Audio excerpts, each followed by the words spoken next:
Hello and welcome back to Rubyvale Road. In this video I am excited to share with you how to sew your dog their very own coat for the cooler weather. My puppy dog is Casper. He is a rescue dog we adopted at the end of March 2020. He's very gentle and affectionate. Let's begin the tutorial.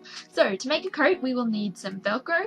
We'll also need an outer fabric. I'd recommend a corduroy, canvas or anything with a stronger, thicker weave. A lining, cotton drill works well. Try to keep to natural fabrics, especially for the lining. I'd suggest some interfacing to help strengthen the lining, with, lastly, some soft wadding, like what's used in quilting for warmth. Firstly, we will need to measure the dog so that we can make a pattern. First of all, measure the length of the back from the nape of the neck to just before the tail. Second, measure the width. This is from the centre back to the top of the underbelly. We only measure half the width because we cut the pattern on the fold.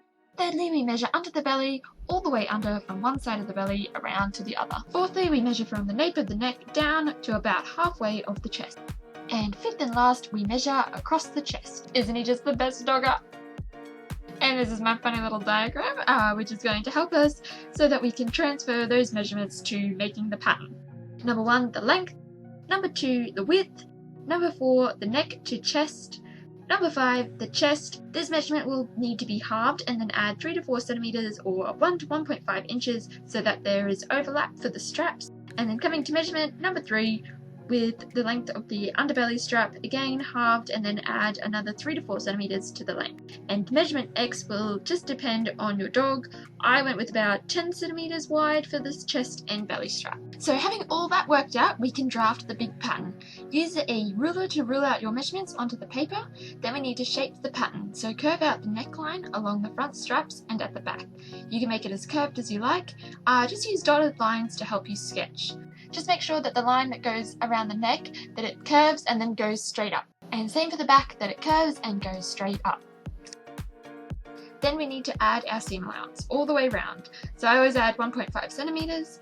On this pattern I didn't add seam allowance to the chest, but you definitely need to add seam allowance there because that is how the straps overlap. We don't need to add seam allowance at the bottom because the opposite side is being cut on the fold.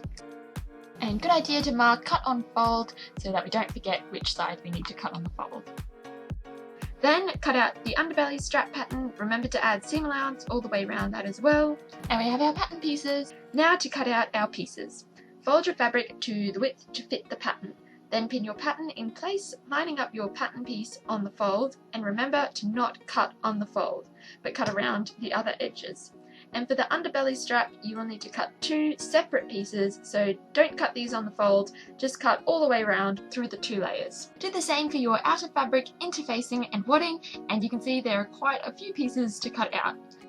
Next, you will need to fuse the interfacing to the wrong side of your lining. Then we can make the straps. Layer the right side of your outer fabric on top of the right side of your lining, and then place your wadding on top so it's touching the wrong side of your outer fabric. Sew around 3 edges, leaving the top short edge open.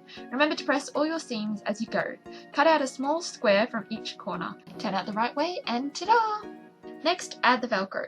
Measure the Velcro on your strap. Make the length about 1 inch, which is 2.5 centimeters, shorter than the length of your strap. So my length of Velcro ended up being about 9.5 centimeters. And then we need to center this Velcro on the strap and pin in place. So we can do the same with the other strap, but remember the Velcro goes onto the opposite side so that the straps overlap. My tip would be to put the soft side of the Velcro onto the lining and the rough side of the Velcro onto the outer. Sew the Velcro in place. You can stitch over it a few times just to make it extra secure. And then to finish off the straps, we're just going to do a nice top stitch around the 3 edges, just about a foot width in. Gives the dog coat a really good professional finish. Now we can put the body of the jacket together. So in the same order as we did the straps, lay the right side of the outer fabric on top of the right side of the lining fabric, then place the wadding on top. We will need to leave about an 8 centimeter gap unstitched so we can turn the jacket out the right way.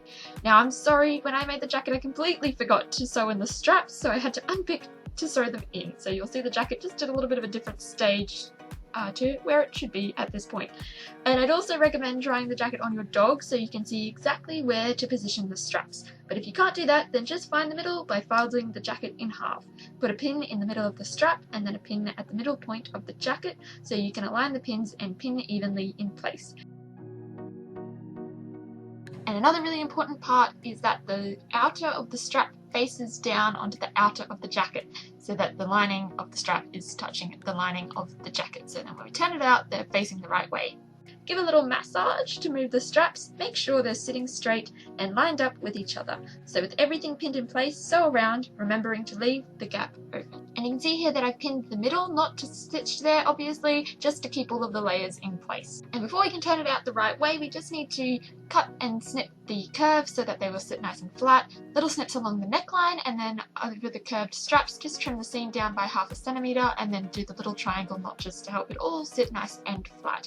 And we'll do the same at the back corners, trimming down 1/2 centimeter and then cutting the notches along the curved edges. And remember to give your seams a really good press. And then through the gap that we left, we can pull the jacket out the right way. Just use hands and fingers to poke out the corners and the straps so that they all sit really nice, and you can see the straps are lining up. It looks good, so we just need to add the Velcro to the chest straps. Now, just measure out again.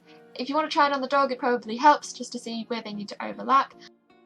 And then do the same method of putting the soft Velcro onto the lining and the rough Velcro onto the outer fabric of the jacket. And then sew around and sew a couple of times again if you want to make it extra secure.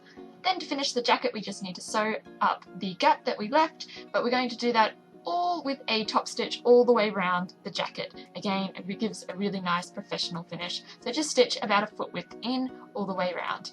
And look at that, we have a whole dog coat. It looks so lovely and so smart. So I thought I'd film putting the dog coat on Casper for the first time. He has had the dog coat for about over a week, and yeah, he looks gorgeous in it. I just love it. It definitely helps to keep him warm. He has ripped it off a couple of times, but he hasn't chewed it up too much, so it's still looking pretty good. There's only like a slight chew mark on one of the straps, so I think it's going okay. In the making of this video, I just can't get over how well behaved he is. He's so perfect. So I hope you enjoyed the video. I hope you enjoyed making dog coats for your own pups. Thank you so much for tuning into Ruby Vale Road. I really hope you enjoyed the video. Please give it a thumbs up and subscribe to Ruby Vale Road for more sewing tutorials. Thank you, and best wishes on all your sewing adventures.